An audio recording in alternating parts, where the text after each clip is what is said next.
हाय दोस्तों, मैं हूं आशीष और आप सबको इंडिया में जान पर स्वागत है। दोस्तों, आप सब जानते हैं अब लद्दाख में भारत और चीन के बीच तनाव बढ़ रहा है।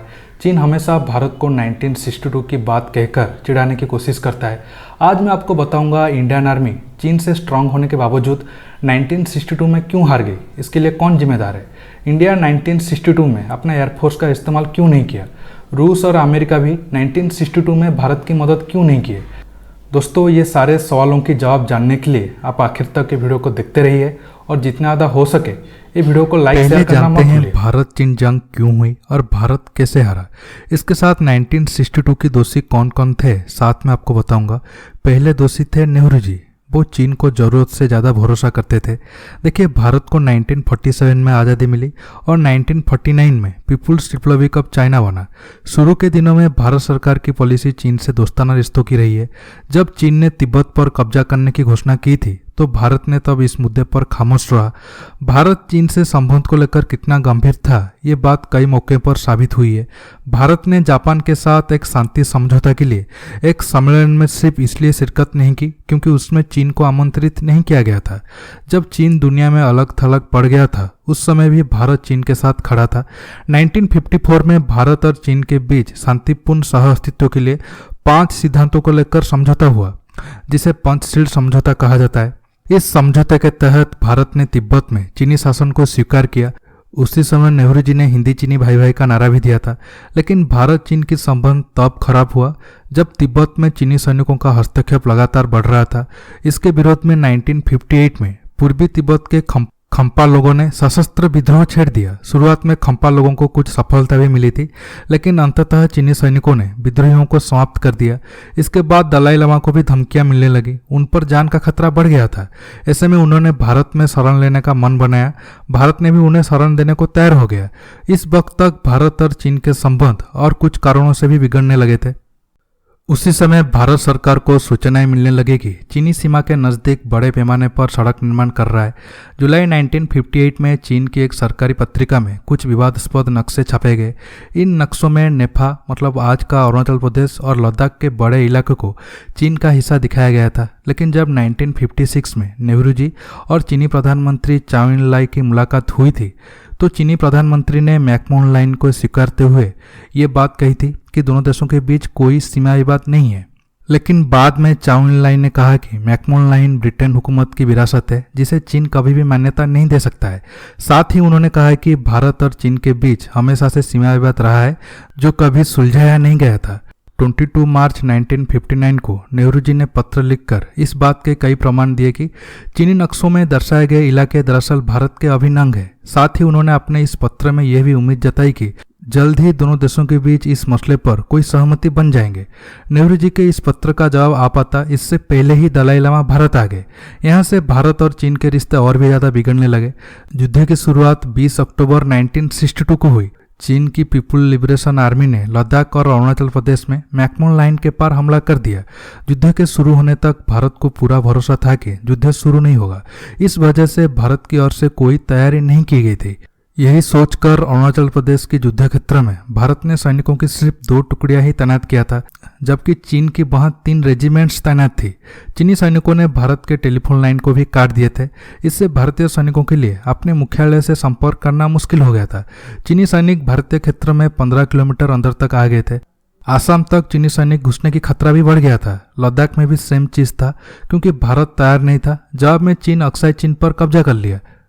लेकिन तब अचानक चीन युद्ध विराम घोषणा की और अरुणाचल प्रदेश समेत बाकी एरिया से पीछे हट गया।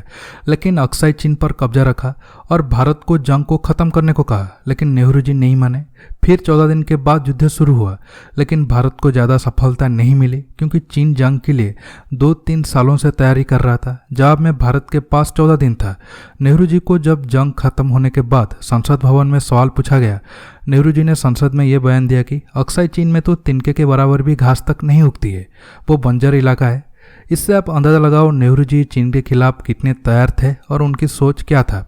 चीन के खिलाफ जंग हारने के लिए और 2 लोग जिम्मेदार हैं। उनमें से पहले है कृष्ण मेनन, जो 1957 से ही रक्षा मंत्री थे। उन्होंने चीन को नेहरू जी की तरह कभी दुश्मन नहीं माना और ज़्यादा सैनिक तैनात नहीं की। तब की सेना प्रमुख जनरल के एस थिमैया चीन की नापाक हरकत पर उन्हें बार बार चेताया, लेकिन वो कभी भी नहीं सुने और गलती पर गलती करते गए। दूसरा नाम लेफ्टिनेंट जनरल BM कोल का है, जिन पर कृष्ण मेनन की छत्रछाया थी। लेफ्टिनेंट जनरल BM कोल को पूर्वोत्तर के पूरे युद्ध क्षेत्र का कमांडर बनाया गया था। तब उनको 12 सीनियर अफसर को नज़रअंदाज करते हुए ये पोस्ट दिया गया था। वो सीमा पे जाके रणनीति बनाने के बदले ज़्यादा टाइम दिल्ली में रहे। इस वजह से जनरल BM कोल का सेना प्रमुख जनरल KS थिमैया के साथ संबंध अच्छा नहीं था। जंग के पहले दिन BM कोल का तबीयत खराब हुआ और वो दिल्ली वापस आ गए, क्योंकि उन्हें ऊंचाई इलाके में रहने का आदत नहीं था। सेना को तब अरुणाचल प्रदेश एरिया में बिना जनरल और रणनीति के चीन के खिलाफ लड़ना पड़ा। नतीजा 1962 में भारत बुरी तरीके से हारा। अब आप समझ गए होंगे तब हमारे सिस्टम में कैसे लोग थे, जिनके वजह से भारत ताकतवर होने के बावजूद चीन से हार गया। फिर भी जहां हमारे सैनिक अच्छे पोजीशन में थे, वहां चीन को मुंहतोड़ जवाब मिली, जैसे कि मेजर शैतान सिंह और उनके 120 साथी रेजांगला की लड़ाई में 1800 से ज़्यादा चीनी सैनिकों को मारा था। इस तरह से अगर भारत चीन के खिलाफ पहले तैयार होता तो 1962 में हम भारत का जीत पक्का था। अब आता हूं अहम सवाल की तरफ। 1962 में इंडिया अपनी एयरफोर्स को क्यों इस्तेमाल नहीं किया? देखिए, 1962 में इंडिया का एयरफोर्स चीन से काफ़ी मजबूत थी। द्वितीय विश्व युद्ध और 1947-48 में पाकिस्तान के खिलाफ लड़ने का इंडियन एयरफोर्स के पास एक्सपीरियंस था। जवाब में चीन के एयरफोर्स कोई बड़ा जंग नहीं लड़ा था। पहले जानते हैं दोनों देशों के पास कितने और क्या क्या एयरक्राफ्ट थी।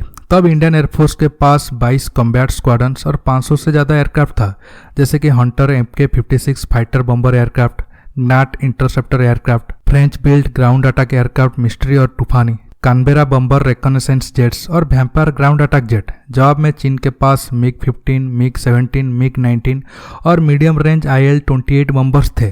ताकत के मामले में इंडियन एयरफोर्स चाइनीज एयरफोर्स से आगे थी, लेकिन तब हमारे सिस्टम में बैठे लोगों को ये डर लगा, अगर हम चीन के ऊपर एयरफोर्स का इस्तेमाल करेंगे तो वो भी हमारे कोलकाता जैसे सिटी पर बम गिरा सकता है। आप सोचो तब वो सब लोग कितने डरपोक और नालायक थे। सच्चाई ये थी कि चीन की प्लेन में इतनी ताकत नहीं थी कि वो तिब्बत के ऊंचे माउंटेन को क्रॉस करके भारत के ऊपर कोई बड़ा हमला कर सके। आज भी चाइनीज प्लेन को तिब्बत एरिया में हाई अल्टीट्यूड के कारण प्रॉब्लम हो रहा है। 1962 में और कितना प्रॉब्लम होता आप समझ सकते हो। तब तिब्बत में ढंग का कोई एयरफील्ड भी नहीं थी। ज़्यादा प्लेन कहाँ से आएगा? हो सकता है चीन कम मात्रा में प्लेन भारत के खिलाफ रखा होगा। अगर भारत चीन सीमा पे बम गिराता तो चीन भी भारत के खिलाफ एयरफोर्स का यूज करता, लेकिन सवाल है कितने दिनों तक, क्योंकि तिब्बत में तब वो उस तरह से इंफ्रास्ट्रक्चर नहीं बनाया था और उनके प्लेन में भी ताकत नहीं थी कि वो इंडियन एयरफोर्स के साथ ज़्यादा दिनों तक लड़ाई कर सके। लेकिन हम छोटा नुकसान के डर से बड़ा फायदे को जाने दिया। अगर हम सही तरीके से एयरफोर्स का ताकत को इस्तेमाल करते तो चीन को तिब्बत बचाना भी मुश्किल हो जाता। लेकिन तब नेहरू जी चीन के खिलाफ इतना गलती कर चुके थे कि ये गलती भी कोई बड़ी बात नहीं थी। अब जानते हैं अमेरिका और रूस 1962 में भारत का मदद क्यों नहीं किए। देखिए, आप जानते हैं 1971 जंग में सोवियत यूनियन भारत के साथ था और चीन के खिलाफ, लेकिन अमेरिका भारत के खिलाफ थी और वो चीन को उकसा रहा था पाकिस्तान की मदद के लिए भारत पर हमला करे। लेकिन 1962 में बात अलग थी। तब सोवियत यूनियन एक तरह से चीन के साथ दिया था और अमेरिका भारत के साथ था, लेकिन अमेरिका का मदद आते आते लेट हो गया, जिसके कारण हमें जंग हारना पड़ा। मैं आपको डिटेल्स में समझाऊंगा। आप जानने के लिए आखिर तक वीडियो को देखते रहिए। देखिए, माओ सेतुंग भारत पर हमला करने की तैयारी बहुत पहले लगभग 1959 से कर रहा था। ग्रेट लीप फॉरवर्ड के कारण माओ सेतुंग की अपनी पार्टी और देश में विरोध हो रहा था, क्योंकि ग्रेट लीप फॉरवर्ड के कारण चीन में करोड़ों लोगों की मौत हुई थी। माओ सेतुंग भारत पर हमला करके अपना छवि को और मजबूत करना चाहते थे। इसलिए माओ ने भारत पर हमला करने से पहले सोवियत यूनियन को साथ में लिया था, क्योंकि वो जानते थे भारत और सोवियत यूनियन की रिश्ता काफ़ी अच्छा है और तब तिब्बत में यूज होने वाले पेट्रोल सोवियत यूनियन से आ रहा था। माओ पहले से क्यूबान मिसाइल क्राइसिस के बारे में जानते थे और वो सोवियत यूनियन को इस मसले पर अमेरिका के खिलाफ जाकर सपोर्ट कर दी। बदले में सोवियत यूनियन इस मुद्दे पर भारत का साथ नहीं दिया और MiG-21 प्लेन की सप्लाई रोक दी। जब सोवियत यूनियन से कोई मदद नहीं मिला, नेहरू जी अमेरिका से मदद मांगे, लेकिन तब अमेरिका भी सोवियत यूनियन के साथ क्यूबान मिसाइल क्राइसिस में फंसा था। माओ ने भी चालाकी से क्यूबान क्राइसिस के टाइम पे ही भारत पर हमला किया, ताकि सोवियत यूनियन इस बहाने चुप रहे और अमेरिका भी कोई बड़ा मदद नहीं कर पाए। फिर भी अमेरिका ने पाकिस्तान को भारत पर हमला करने से रोका। जॉन एफ कैनेडी भी भारत की मदद के लिए ज़्यादा फाइटर एयरक्राफ्ट भेजने वाले थे, लेकिन इससे पहले ही चीन युद्ध विराम घोषणा की। भारत भी आगे नहीं बढ़ा और जंग खत्म हो गया। जब आप खुद आगे बढ़ के दुश्मन के साथ नहीं लड़ोगे तो कोई तीसरा देश क्या मदद करेगा? दोस्तों अब आप समझ गए होंगे कैसे हमारे सरकार की गलती के कारण भारत तब चीन से ताकतवर होने के बावजूद 1962 में हार गया था। दोस्तों आज की वीडियो में बस इतना ही। ये वीडियो आपको कैसा लगा नीचे कमेंट करके बताइए। दोस्तों ये वीडियो को ज़्यादा से ज़्यादा लाइक शेयर करने के साथ साथ मेरे चैनल को सब्सक्राइब करिए और सब्सक्राइब बटन के पास जो बेल आइकन है उसे प्रेस करना मत भूलिए। दोस्तों रहता हूँ, बहुत जल्द एक न्यू टॉपिक के साथ मिलूंगा। नमस्कार, जय हिंद।